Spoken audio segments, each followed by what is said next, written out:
Watch this. No way!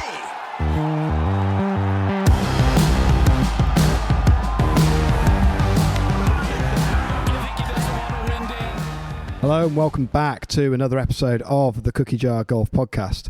We are having a fantastic time of where we're recording these of late. I'm currently sat just in the Jack Asher room, Paul, which is a nice segue to introduce our guest for today. Of course, Bruce is on my left, I should add. Good evening. Paul Craven, how would you describe yourself? Magician, historian? Well, that's very fund kind. Manager. I was in the city for 30 years, and I'm lucky enough to find myself down living in Deal, and a member of Royal Cinque Ports. I've been a member now since the late 1990s, and I'm sort of semi-retired now. But what I do is I'm a public speaker talking about something called behavioural science, which is really a piece of jargon to say how real people make real decisions in the real world. And so when it comes to thinking about psychology and decision-making, there's nowhere better than a golf course to really question your own thoughts and judgments. Well, I suppose the kind of the inspiration behind this podcast was a cracking day you and I had here in January for a birthday party, and we got chatting. And obviously, you're quite involved as the club's archivist, as a historian. I understand your family have been quite involved here through the club. Maybe just kind of kick us off and just talk about a little bit about Deal or Royal Cinque Ports, Royal Cinque Ports. I don't know what the right pronunciation is you want there. to get a bit of French in there, don't you? Well, I don't know. I've heard it. I don't know. Am I right or wrong here? Is there some? It's an interesting question. I should just correct you for the beginning. I'm not actually the club archivist. I'm one of the people involved with trying to preserve and promote the club's history. There's a team of us. But your question about is it Royal Cinque Ports or Royal Cinque Ports has been asked many times in the history of the club since we became a royal club. And you hear both spoken. And rather interestingly, back in 1985, the then captain, a gentleman called Finlay Corden, decided that the controversy about was it French Cinque or English Cinque, he actually wrote to the Queen Mother, who was then the Lord Warden of the Cinque Ports. And I've actually got in front of me a copy of the letter dated 15th of February 1985. And Finlay writes to Her Majesty Queen Elizabeth Queen Mother, Madam, with my humble duty, I am writing to you in your capacity as Royal Warden of the Cinque Ports. I have the privilege of being a member of the Royal Cinque Ports Golf Club, and it seems that we at the club are unable to agree on the correct pronunciation of the word. And so he basically asks, how's it pronounced? And he makes it clear what the options are. I would be most grateful to learn your opinion. Should it be sank, as in the boat sank, or sink, as in the kitchen sink? Blah, blah, blah, blah, blah. I remain your honourable, most humble, obedient servant. Now, amazingly, that letter got a pretty quick reply, actually a couple of days later. And the letter was from the private secretary to the Queen Mum. And it's written, Dear Mr. Gordon, I write to thank you for your letter of the 15th of February addressed to Queen Elizabeth, the Queen Mother. Whilst not wishing to assume any authority in the matter of pronunciation, Queen Elizabeth has a personal preference for sink being pronounced sink, as in the kitchen sink, rather than using the French pronunciation. Obviously, the whole question is a matter of opinion, and the Queen Mother would never wish to be dogmatic about it. Yours sincerely. So we do try and call it Cinque Ports when we can, but occasionally I say Cinque. But sorry. So it's a fun conversation to be had. Brilliant. You hear it referred to affectionately so many different ways. So obviously, Deal is it's kind of common sort of phrase. Maybe just be quite interested to help explain some of the chronology around the golf courses here around Deal and Sandwich, because I'm right in thinking Royal St George's was the first with Laidlaw Purves when that was kind of put down. Just talk to us about how Royal Cinque Ports came to be then. Yes, the original rumours, and I don't think they've been fully substantiated, was that some members of Royal Wimbledon came down to this area, and I think 3 of them came down, and they sort of went up a church and looked at the land they could see from Sandwich, and they thought that one area would be quite good for a golf course, which later became Royal St George's, and one area would become Deal.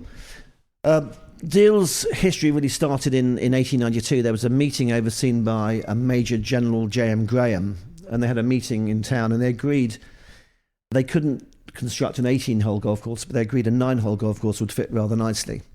And so they leased, I think, 116 acres from Lord Northbourne, and within literally a few months, they'd had a 9-hole golf course up and running and a clubhouse. So it was extraordinarily quick to design and construct and start playing. And actually, the first competition was held in June 1892. It was won by a guy called Eccles, who became a captain in 93. But it all happened very quickly. And the original 9 holes, it's a very interesting layout, because what can I say about the first 9 holes? Well, where would that take us to? How far Well, out? it took us out to the 5th. So the fact is, the holes 1, 2, 3, I'll come back to 4 in a minute, and 5 are basically the original holes. And then you crossed over from the current 5th to 15th, 16th, 17th, 18th. So those are the 9. Right. So you can actually still play pretty much the original sort of layout of the original 9 by playing the first 5 and the back 4. It's not quite like that, but it's pretty close. Because what happened was the 6th was a short hole from the back of the 5th green to what is now the 15th green. Okay. Yeah, so like a flick across. So you go across, and that was the original 9. And of course, links golf is traditionally 9 out, 9 back, or in this case, 5 out, 4 back, or something with a crossover. But they decided by the end of the 19th century, that they wanted more holes, and they built 9 more, but then some floods came, so it wasn't until 1899 that the 18 holes, a full 18 holes, were opened. And that was, a big move. So suddenly we were an 18-hole golf course in 1899. So, but as I say, I always like the idea you can play more or less the original 9 holes. On those original 9 holes, let's just go through them quickly. Our first hole at Deal is pretty unusual. Why? There aren't that many first holes that go past the clubhouse, right? Most first holes, cracking Hackling Terrace as well. Most first holes, you want to get away from the clubhouse. They want to push you. No, Deal, you've got to walk up to the first tee and then drive down. You've got a car park on your right. You've got the clubhouse on your right. Often the wind's going from left to right. So your first thoughts on the tee are... It's not a gentle start, is it? It's a filthy start. And many a ball ends up in the car park. We've had the clubhouse hit. We've had the clock on the clubhouse hit. We've had people on the balcony... Because we have a balcony that overlooks the first fairway, we've had balls up there for a big... And then we've even had balls on the putting green, which is further on the right, beyond the clubhouse. And so it's an extraordinary nervous start, particularly if you're a high handicapper like me. But plenty of good golfers struggle, particularly with a left to right wind. And then, of course, you've got the ditch. You've got the ditch, the water next to the green. And so... on It's paper, pretty unique, isn't it? Yeah, it's scary. And of course, there's so much match play here, and so it's often the 19th hole. So picture this: you're playing in a major competition. You've gone down the 19th match play. The balcony is full of sometimes slightly inebriated spectators, and you've got a lot of pressure on you. You've hit a good drive. You've then got a second shot over the water. You've got the clubhouse watching you. I mean, it's brilliant. It's unique, and it's wonderful. And there must be so many great stories of, so many, as you say, prestigious events that have been played here, and match play in particular, where you're going down the 19th hole. I mean, I remember hearing one, not that I've played in the Halford Hewitt, but one, I think someone overcooked their drive, maybe just a bit of adrenaline running high, and his partners tried to sort of play it kind of 1 foot in the ditch and has totally miscued it, and a couple of spectators are walking up and they've not quite seen it, and one of the other spectators who's close to it says, I've just seen a backstroke and a breaststroke. I mean, you can imagine that it could be quite high drama. It is high drama. In fact, even this year I was watching some of the famous Halford Hewitt competition, which we have here, and that's a long tradition that goes back to the 20s. I think it's the world's biggest amateur foursomes competition. It certainly used to be. Is that right? I mean, obviously the Halford Hewitt is something to talk about, so that's always been played at Deal, correct? Yeah. And a little bit at George's, where some of the other matches are played as well. Is that right? Deal took a sort of as the official home, I think, in the second year of the Halford Hewitt, which is in the 1920s. And traditionally, they play the first 2 days of this knockout at Deal and George's, and then the last 2 days, getting 64 schools down to The last 842 is on the weekend. Is done here at Deal. It's a wonderful tradition. It brings huge amounts of people coming back to have a good time. And there's some very good golf played. Sometimes there's some, as you pointed out, some tricky golf played, particularly with some of the holes here. And it's a great fun time for the whole town actually, as well as just as the club. A lot of memories are shared. I'm not nearly good enough to play in my school side, but a lot of members come out and support it just because it is quite an occasion. As I say, it's a lot of foursomes. And remember, so going back to the club again, and this has always been a foursomes 2-ball club. We do allow 4 balls on Mondays and Thursdays. In fact, you've enjoyed that today. And we have to do that to be commercial. But the ethos of the club is a quick game, is a good game, the kind of Scots thinking there. And a lot of 2 balls, and particularly foursomes, is sort of considered to be the proper game. And of course, the Halford Hewitt is a foursomes competition. So if they get over the first, we've then got the old second to play. We've got a long, which is a lovely little par 4. The third's a par 5, which is nice. Now the third is just quickly on that. The green on 3 is one of the most unusual you'll see, really, isn't it? It's just an incredible green site. It is, and if you look back at some of the old photographs from the early 20th century, a lot of them feature the third green for a couple of reasons. One is, as you call it, it's a spectacular greens. I think the word's complex in this day and age. Greens complex. I fell into that trap there. Yeah. But secondly, it's very good for spectators because if you're watching a big competition, the third allows you. For those listening, it's a big bowl, and so you can stand around the bowl, the back of the bowl. It's like an amphitheatre. And there's a lot of gladiatorial combat that goes on down on the third green. And of course, if you're trying to make the green in 2, it's a decent hit, and you never quite know where you are relative to the pin. It all runs in. There's a lot of excitement to that, isn't there? Yeah, it's an absolutely brilliant hole, the third. Absolutely brilliant, the third. And then you come off the third and you think, a bit of respite now. We've got a par 3 on the 4th. And this is a hole that has changed actually since the original front 9, because it used to go across where it does now. Now the hole runs parallel to the beach. In the old days, it was called Sandy Parlour, and it went from sort of the beach edge over the mound onto a blind green, effectively, a hidden green. And it was like this for the first 46 years of the club. It was called Sandy Parlour. So you hit a blind shot, a short hole.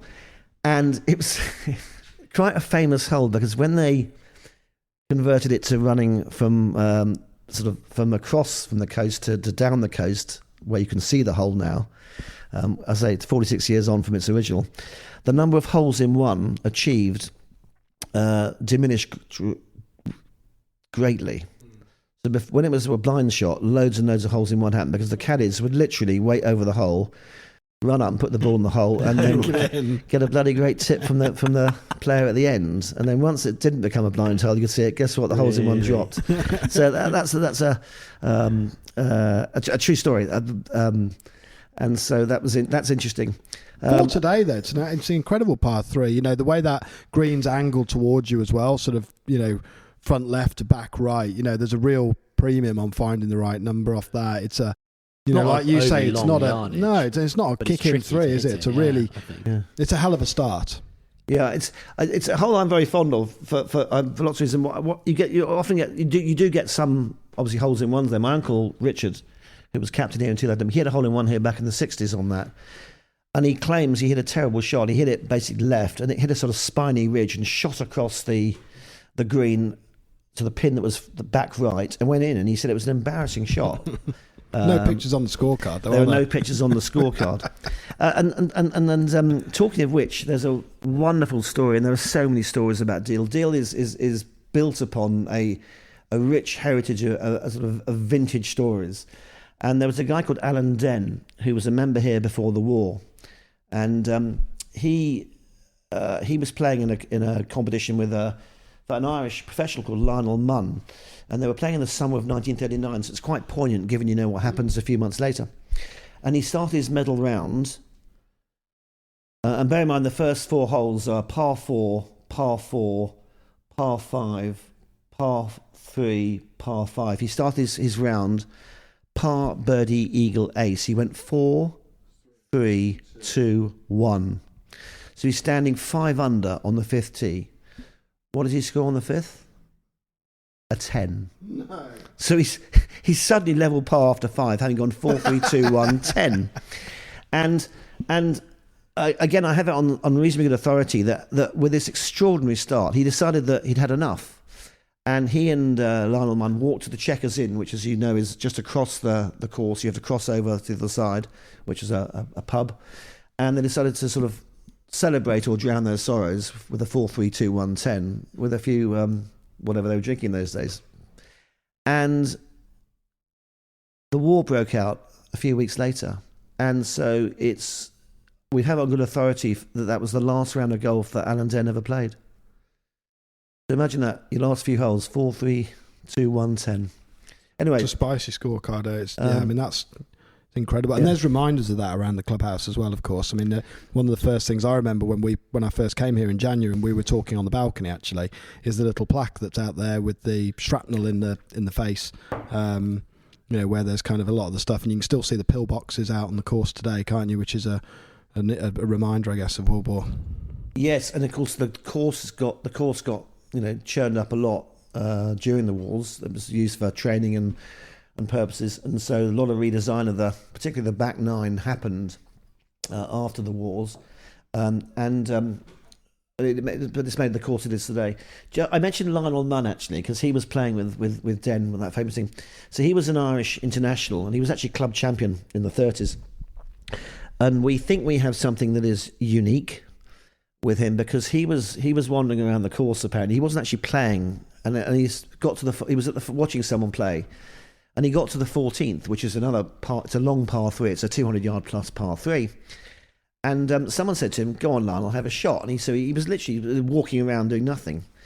And he said, "Because we want to take a picture." And so he picked up a club, gave it a quick waggle, put a ball on the tee, and hit it. And it sailed into the air, up towards the 14th green, rolled up, and went straight in the hole. And the beautiful thing is, we got a photograph of it. And we think this is the first ever photograph of someone striking a hole in one. Mm-hmm. And you must look at the photograph because it's on the stairs at the moment. And it's wonderful because Lionel Munn looks like he doesn't have a care in the world. He's got a cigarette in his mouth, right? He's just hit this shot, well, whatever, and it goes in the hole. And it's the first, we think, recorded photograph of a hole in one. So again, a little bit of history for incredible Royal Cinque Ports. And it's wonderful to think that those things have happened. Never know this stuff, would you? Then we've got so many stories like this of quirky things happen. In fact, when we were looking to, and we're still doing it, we're trying to reorganise some of the memorabilia, some of the artwork, some of the paintings, some of the prints. We ended up thinking, well, this section here we might have some pictures of the clubhouse. This section we'd have sort of how the course has changed. We ended up with a collection of photographs and various things, that were just unusual. They didn't fit into any obvious category. And one of the guys on this group I'm on said, we need to call it Quirky Corner because we've got so many quirky, unusual, fun things like the photo of Lionel Munn, and they don't really fit into any obvious place, but they are interesting. And more recently, in fact, one of the things we've done very recently in the last few months is we built thanks to a donation we have, from our Chipping Club. We've got a wonderful new display cabinet at the top of the stairs, and in it we have lots of historical things, including Francis Wemate's medal. We've got minutes of some of the old meetings, which are hilarious if you look through them. There's a tribute to Karen Stupples in there because she's obviously a very successful member of the club who's done great things for golf. There's actually a replica of the Open trophy because we've held the Open twice at Deal. We actually been awarded the Open 5 times, for the record. 5 times we've been asked to host the Open, but unfortunately, wars and floods. It's a bloody sea, isn't it? Yeah, it's a very great shame actually, because the quality of the course is absolutely terrific, and it's got better and better and better. But we're very proud to have hosted 2 Opens, and 1909 when it was won by J.H. Taylor. I think it was 295 shots, and then hosted it in 1920 by George Duncan, who won it with 303 shots. It was an amazing Open because he was 13 strokes behind Abe Mitchell with 2 rounds to go. But actually, you may be interested to know that actually Deal was awarded the Open 5 times, but it's only happened here twice, largely due to, unfortunately, outbreaks of war or terrible floods, because obviously being by the sea. And we've just been so unlucky to have missed out on essentially at least a couple of Opens because of flooding. And it went to Georgia. It went to George's, of course. It went to George's. Well, that's the thing. When you read the sort of notes on it, when there's this severe flooding, it seems to hop across, some of the neighbours, be it Prince's or George's. I'm certain that when we were talking last back in January, that we were talking about the 6th, which one of the great short par 4s in golf, without question. Did you say at the time the 6th green almost that was used to go back straight up onto the sea, because now you've got this massive seawall? Anyone that's played at Deal will remember the seawall that kind of cuts across the the whole sort of periphery of the course. That wasn't there before, right? Yeah. So the 6th is on a kind of plateau next to the beach, as it would have been in the old days. So for most of its life, the 6th has been a beach-high plateau, which you play up to from your second shot. And when the floods came over once, I think we're talking late 70s, when they went out onto the course the following morning, they couldn't find the 6th green because the beach had literally gone over the top and filled it up, and the whole plateau became the new beach. So we were lucky enough they built a seawall, which has never been breached since. The sixth is a fascinating hole because, I think most people appreciate it's one of the cleverest holes on the course. It's a very short par 4, but it's a dog leg right onto this plateau.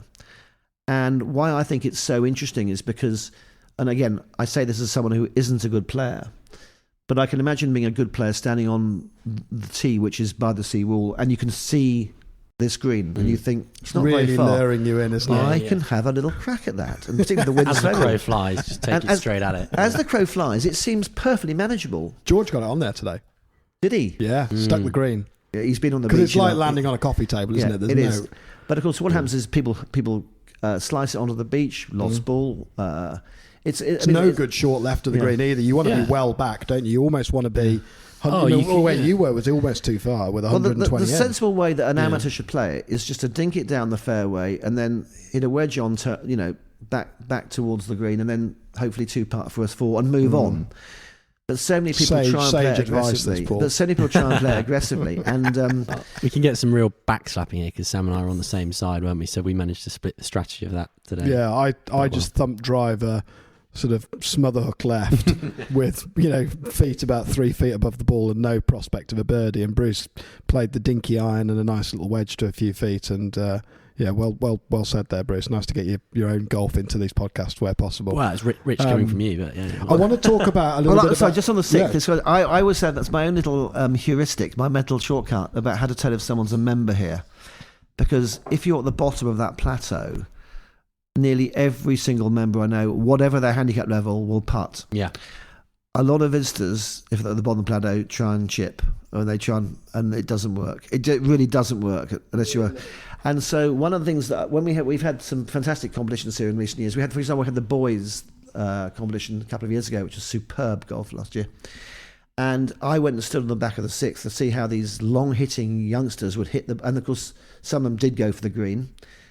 More often than not, these scratch players, or better than scratch players, would end up scrabbling to try and save a bogey because they would miss the green, they'd be in the rough, they'd be on the beach or whatever, they'd go too far. Whereas the people that just played it sort of line and length, down the fairway, onto the green, 2 putt, 4 move on. But it does tempt you to try and be aggressive and go for a birdie. And again, I say this as a high handicapper, it's not ever my problem. But I think it's one that you take on. It's a clever hole. Interestingly, we had one of our great benefactors was Ainsley Bridgeland, who actually did a lot to save the club when it was in financial difficulties back in the old days. He hated the hole. Really? Yeah, and the story goes that he really hated it so much that he'd play the 5th green and then walk off to the 7th tee. But he was in a minority of one. I think most people appreciate it. It's a very, I think they're very the greatest clever hole. holes in the game, aren't they? I mean, I don't know what you touched on it then, behavioural economics and heuristics, I don't know where one starts and the other stops and the other begins, but I mean, I don't know if this is putting you on the spot a bit here, Paul, but how much of that do you see through your studies in behavioural science, behavioural economics in the game of golf, be it the way people go through clubhouses and behave in golf clubs, or whether it's out on the course and the decisions they make? I mean, this is stuff that you've spent a lot of time studying that, you know, to be honest with you, I have very little understanding of myself, but I'm guessing there's a few things in there that you kind of witness and see that make sense to you that, you know, other people might not. I don't know. Yeah, the obvious thought I have, slightly embarrassed, is that if someone who's like me, who's studied the human mind and psychology, I should be a better golfer, shouldn't I? Because, you know, why can't I do why can't I practice what I preach? The answer is, I mean, there's so much like golf psychology, and you've seen the books published about golf these days. There's as much written about what goes on between the ears as how you swing a club, and you know, things like swing thoughts, and I mean, Andrew Reynolds, who's the pro here, who's given me plenty of lessons in my life. He points out things to me that I think even, you know, are basic lessons in psychology, but people forget about them. So, for example, I remember one lesson. He said to me, "Right, Paul, I want you to stand over the ball, hit the ball. Now, where's your target?" And I was sort of looking down the driving range, saying, that red flag that's down there, a couple hundred yards away, that's my target. He said, "No, I'm going to ask you the question again. What's your first target?" And I looked up and I said, "Well, the red flag." He said, "No, your first target." And he said, "The first target is the ball. You have to hit the ball." And he said, and you start thinking about that. That is the first target. I want to swing and hit the ball. And so why is that important? Because one of the faults that most amateur golfers make, they start looking up. They look. First, keep your head down and look at the ball, and that's your first target. So, and that, I would say that's a psychological tip rather than a physical tip. And of course, when you've got some of the hazards on this course here, like the water, so we have water on the first, water on the 18th. It's extraordinary, isn't it? The presence of water, how it changes the way you view a shot. Like the balance beam analogy, you walk across a balance beam that's on the floor and no one will have an issue, but you raise it 20 feet in the air and all of a sudden... Exactly. And even, as I say, you mentioned earlier the Halford Hewitt, you know, good players who are playing off scratch, it changes the way they view a shot. So I love watching the psychology of the game. I can't claim that I've improved my game much, but there's a lot going on. Of course, one of the things you see here, and I'm writing my book at the moment, which includes some golf, but it also includes lessons I've learned in the golf club. And, you know, the book is about persuasion, sales, communication, how to be more effective, how to be more persuasive. And there are so many stories here from inside the clubhouse that teach me anecdotes about being a better persuader. One of the things I put in my book, we had a wonderful member here called Johnny Gould, the late Johnny Gould, who was a character, a Welshman, very good golfer, very interesting fellow, enthusiastic, loved his rugby, loved everything about life. And I remember one day I was a young man, and this would be the late 90s, and John was pretty senior in those days. And I said, "Gouldy, can I get you a drink?" And he said, "Yes, young man, lovely." He said, "A gin." And he paused and he just said, "And I'll leave the size to you." Now that is genius psychology, because I can't not buy him a large one.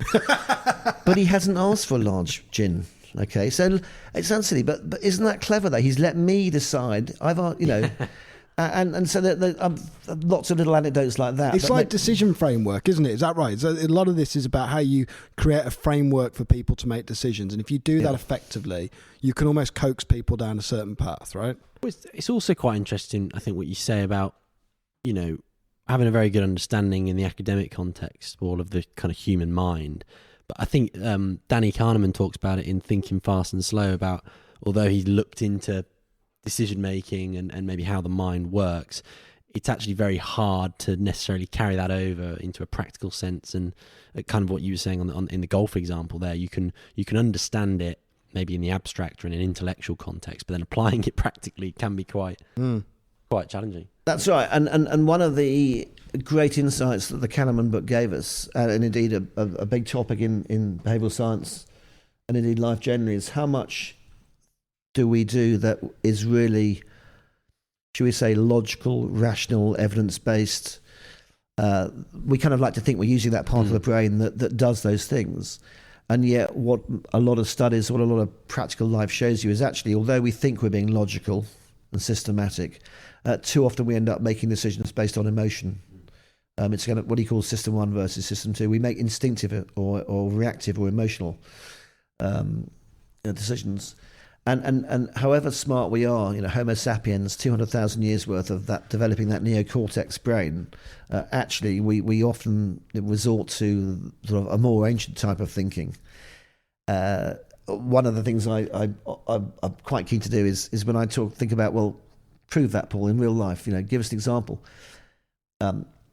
I talk about this in my public speaking. If you see one of those signs that says beware of pickpockets, and you stand by a sign that says beware of pickpockets, and you watch what happens when a crowd of people walk past the sign, as they see the sign, what do most people do? Tap their pockets. They tap their pockets. They literally. Now, where would you stand if you were a pickpocket? By there and watch where by the sign, watch where they keep their bloody wallets, right? Because it then becomes much easier to pickpocket someone if you know where their wallet is. So, of course, the rational, logical brain should say, I mustn't tap my pockets around here, because someone could be watching me. I'll wait. And even if I did tap my pockets and the wallet's not there, what am I going to do about it? It's there or it's not there. But we all do it. We do the instinctive thing, which is to check it. What we should be doing, if we were really rational, is saying, I mustn't tap my pockets now. I'm going to walk on 500 yards and then I might do it later on, just to reassure myself. But we do tend to resort to that. Now, that sounds like it's a step away from the golf course, but all the time, a lot of what we're trying to do on the golf course is decide what's the logical, rational thing to do, and what do we think we can do? What do we feel we can do? And I speak for myself. If I wish I could just take myself, give my advice, play the shot you know you can play, not the one you think you can play. There's a big difference. Why does golf show up people's frailty so much more than maybe other sports, do you think? I have my own theory on this. It's because you're hitting a still ball, and you therefore have a lot of time to think. You think that the time means there's less instinct and therefore thought creeps in, or do you think there's more fear and emotion that's going on out there through the time? I don't know. What are the kind of... You think it's mainly because it's a stationary target, you've got the luxury of time, which then allows the mind to then get overactive almost. I think you have more time to doubt. So in other words, I guess I'll try and liken it to a penalty shootout at the end of a football game. Now you imagine that you're one of the penalty takers, you're waiting on the halfway line with your teammates, and you know you're going next, or you know you're number 4 or number 5, and you're thinking, where do I hit the ball? Do I go left, straight? Even if you practiced it hard down the centre, and whereas in a game, if you're playing football and it's not just totally reactive, you're totally reactive. And I think a lot of that comes into golf is that you see your ball, assume you find it, you walk up to it, you've then got to think about it a lot, and then you start thinking, well, what shots can I play? What shots should I play? What shots might I be able to play if I hit the ball really well? What happens if I don't get this one wrong? Yeah, and I think 2 minutes. Certainly, I can speak on behalf of the high handicappers. We play shots we shouldn't even attempt sometimes. We should just get it out and just move forward. And there's a fear, isn't there? Like, I can speak firsthand. There's a fear of not getting it right. And whether that's what someone thinks of your golf, or what happens to your scorecard, or what happens to the match. It's the water example again, isn't it? There's that sort of fear that kicks in. There's brooding time as well, of course, isn't there? You can hit a slightly poor shot and you've got, a few hundred yards perhaps to, think about it and overanalyze potentially where you went wrong, and wait for your playing partner to hit their shots, and you can maybe sort of get yourself into a bit of a mire with it. I'm mindful of time because we are actually, for the second time in this podcast, nudging up against close to closing time here at in the clubhouse. But if people wanted to find out a little bit more about heuristics, behavioural science, where would you point them?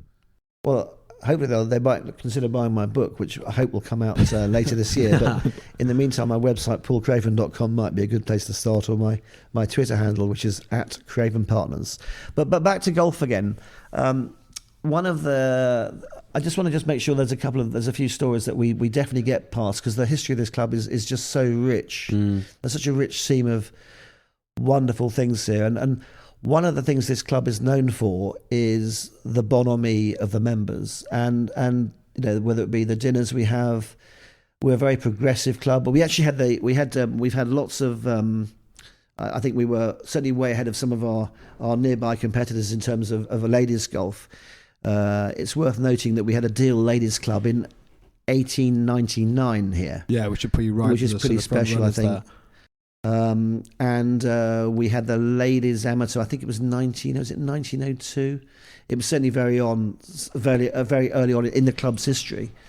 But the whole club culture is about fun, isn't it? It almost seems to take the certain traditions that are really important, like pace of play, and foursomes golf, golf, match play, dressing correctly. But beyond that, it's that the encouragement is to have fun and enjoy yourself. This is not a place that you want people ever come into and just feel uncomfortable or stuffy at all, is it? It just feels like a place for enjoyment. And to do that on a championship golf course is really fantastic, because I hope I don't say this. I mean, we're not a crusty club. We're not a. It's a very, very. It's a wonderful. There's a wonderful atmosphere here, and the members are very, very friendly to visitors. We welcome visitors all the time. I should give a shout out to one of my little private passions, which is related to history and golf, and that's I'm one of about a dozen members here who regularly, not frequently, but regularly play hickory golf using clubs from the 1920s. Yeah, we saw Ollie Baker out there today with Simon, I believe. Simon Cullingworth is they one of our backwards. leaders. Playing the course backwards or something? With hickories? That's not something it's hard enough playing forward. It's a bloody hard new game trend here. But there is something, and again, listen, I'm a high handicapper, so what do I know? But there is something when on the rare occasions I do hit a good shot with a hickory club, whether it be an old brassy or baffy, or it sounds good, it feels good, it feels very natural, and I guess you've never done it, you can't explain it to people. And Andrew Reynolds, our pro, who's been a pro here for 44 years now, I mean, he's a hickory expert. He's won the English National, for example, and he was one of the ones that got me into it, and we occasionally have fun games, and now I probably play 20% of my golf's hickory golf with a dozen or so other hickory players here. And I'd recommend anybody try it, because it's fantastic. It really is. And we play off the forward tees, off the blue tees, to be fair. But the bunker placement all of a sudden makes sense, doesn't it? Yeah. And like suddenly, the running game. You actually, when I play off the forward tees, about 5'8" is the length of the course, you suddenly see things on this course that you kind of think, well, that makes real sense. And again, it's hard to sort of describe it logically and rationally without getting too emotional, but it does feel very special. But it's a great course, whether you're playing with modern clubs or old clubs, and the hickory teams certainly appreciate it. I think having that, and as you say, Paul, having that kind of connection, given there is such a long history here of great amateur golf, I think having that connection with the likes of J.H. Taylor, for example, in the hickory game, and just having that appreciation of how good those guys were to knock it round a golf course in 75 strokes using that sort of equipment. I think it's something that's easy to forget. Everyone talks about, the game's getting so much better and more athletic, and actually, you go out and you play a few holes with hickory clubs, and you're like, okay, let's not write off these guys too quickly. Yeah, and their skill is phenomenal when you see, and of course, don't forget, the state of the greens in the old days compared to now. And this course in my lifetime, James Bledge and now Ben Williams have just worked wonders with this course, and it's in the most brilliant condition. You played it this afternoon. Now compare that with how it must have been in the days of the hickory golf, when there was rough and there was mud and the greens were bobbly, and you had stymies in those days as well. Of course, the putters were quite lofted because they had to really get the ball going. Bruce. So some of those scores from the early days are phenomenal, given they were playing with hickory clubs. And when we go back and do play with them, I get a sense of history. There's a bit of a connection with, and also everything that's happened across the links.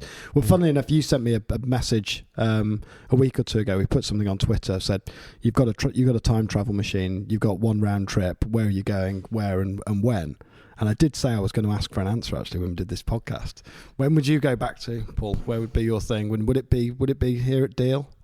Do you think you'd go back to a specific year or era? I would definitely go back to 1920 here. Would you? And I would want to see. Oh well, there was a famous incident here. That's when George Duncan won the Open. But the event that really captures my imagination was Walter Hagen, who turned up at Deal, and he was the big hotshot, flamboyant, smartly dressed character, and there was a lot of hype about him, and And although Hagen did very, very badly that Open, I think he finished second last. And Really? Yeah, he did terribly badly.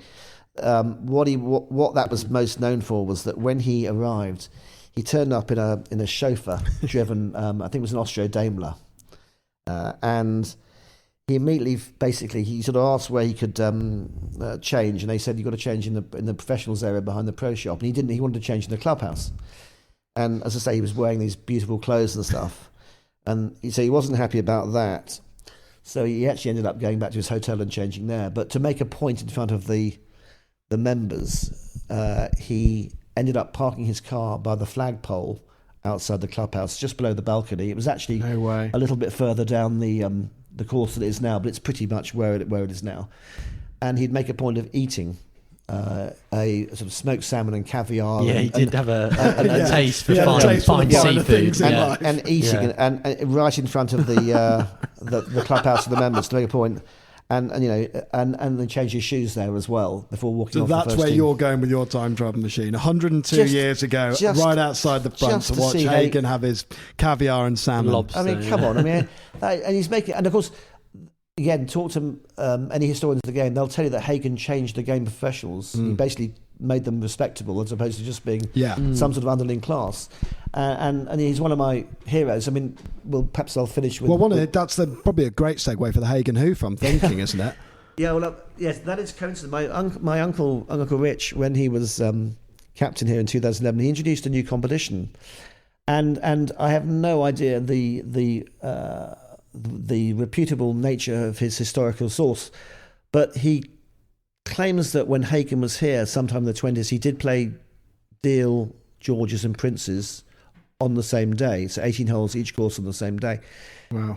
And again, let's just remind ourselves, let's step back. We have 3 championship golf courses within a couple of miles of each other. I mean, how lucky are we in the It's Southeast actually England? incredible. Coming back here today, it's an incredible feeling when you see it all together. I mean, visitors are so lucky they can play 3 championship golf courses and literally get... we do get quite a lot of visitors doing that, particularly in America.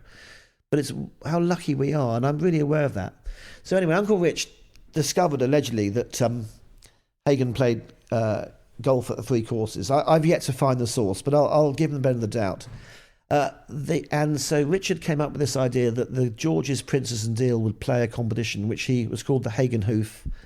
I'll come back to the hoof in a second, which would involve teams of, I think it was 10 or 12 foursomes, of course it's foursomes, playing all 3 courses in the day. And in the early days of the competition, you didn't play it course by course by course. You played it hole by hole, hopped over the fence, because the 3 courses are essentially adjacent, with little walks along the beach required occasionally.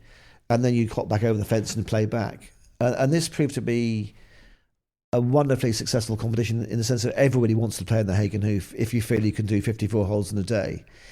If you're lucky, because you start at about 6:30, the weather's going to be kind. What you don't want to do is to having 3 holes of going around in the rain, and it's all we played in April, for example. I was lucky enough to play in it last year for my first time ever. Because, as I say, generally it's a lower handicap thing, but it is handicap adjusted, so high handicappers can get in. And Prince has always put in a very low handicap team. George is a bit higher, and Deal the highest of all, because, as I say, we think that taking part is more important than the winning. And we were lucky enough to win last year. And I remember, because we played Prince's first, and then played Deal second, and then George's third. And I was playing with one of my favourite members of this club, Dr. Colin Prendergast. And we played as a pair all 3 courses. And Colin is just a delight to play with. He's encouraging. He's always very kind. He never says a rude word. He sees the positive in everything, and which as a partner in foursomes is really appreciated. Yeah. And he didn't really give me any advice right the way through until we were on the edge of the 18th green at George's, the last hole of the day, and we're down on the left-hand side, and some of you may know it's called Duncan's Hollow. I didn't know it was called that at the time, after George Duncan, who won the Open in 1920. And Colin, who hasn't given me any advice at all, says, Paul, he says, I want you to make sure you hit it up over that ridge. And I said, yeah, Colin. And so I thought, give me advice. Why is he giving me advice here now? Anyway, I stand over the ball. He says, Paul, stop. Yes, Colin. I want you to really make sure you get it over that ridge. It's very important. Now, I'm thinking, hang on, I'm the high handicapper here. I played okay so far. I'm quite pleased with what I'm playing. You haven't given me advice so far, but for some reason this 18th hole, this 54th hole, it's matters now to you. Unsolicited. So I'm sort of having a stand back, go behind it again, and have a look at it. And I should say all the way through, we're amassing stable for points. So it's the combined team stable for points. And I go back behind it again, and he said, one more thing. He says, the hump, get it over. Well, So you said it 2 or 3 times. I think I mean, stressed the maybe point. I'm Message understanding the story. understood. I got the message. So anyway, I hit this thing so bloody hard, but it did. But sure enough, he was right, because I had to hit it really hard to get it over, and it went over the hump and went sort of 10 foot from the hole. It was fine. I looked at him, he smiled, and I thought, and then he just missed the pass. We got a 5 for 2 on the last, 5 for 2 points. And then I said, Colin, I don't understand. And we shook hands with the opposition, the 2 teams from Princess and George's. And he came over and he gave me a big hug and he said, "Do you know why that mattered?" And I said, because we've got 100 points across the 3 courses in total. We bought the 100-point club, which is a kind of special little group of people who get 100 points on the 3 courses on the day. And there's very few people who've done it. And then we later found out that we'd won it for the first time in 10 years. Royal Cinque Ports won the Hagen for the first. And the only sad thing for me was my uncle had just died a few months beforehand. But we all toasted that night and kind of think he was looking down on us, and thinking, well, my useless golfing nephew Paul has finally done something of note and been part of the Hagen hoof winning team. Just quickly on the hoof, the trophy is indeed a hoof, it's a kind of old inkwell in there, sort of like a cattle hoof, a cow's hoof. Indeed, it's a bison hoof, according to Richard when he donated it, and if his idea that the Hagen had played 54 holes in a day hasn't yet been verified, the second part of that, what's the hoof doing, he claims that Walter Hagen, who was a big hunter in his retirement, shot the, whatever it was, bison, and then took the hoof and then made it into a trophy, which became the Hagen hoof. Now, I really think that's pretty dubious, but there's a bit of embellishment going on. It's a lot of embellishment. Never let the truth get in the way of a good story, Paul. And I think, man who's been around here for this length of time will almost certainly subscribe to that. Yeah, so the Hagen hoof is a wonderful competition, and it's coming up quite soon. But I mean, let me finish with a quote that sort of inspires me with it from a psychological point of view, or from a golf point of view, or indeed from a life advice point of view. And of course, it was Walter Hagen who said, "You're only here for a short visit, so don't hurry, don't worry, and be sure to stop and smell the flowers along the way." Paul Craven, that's a magical podcast, and I think what a place to close it. Thank you very much for your time, thanks for having us down at Deal today. It's been a real pleasure. It's been a pleasure having you. Thank you very much indeed. Adios. Watch this.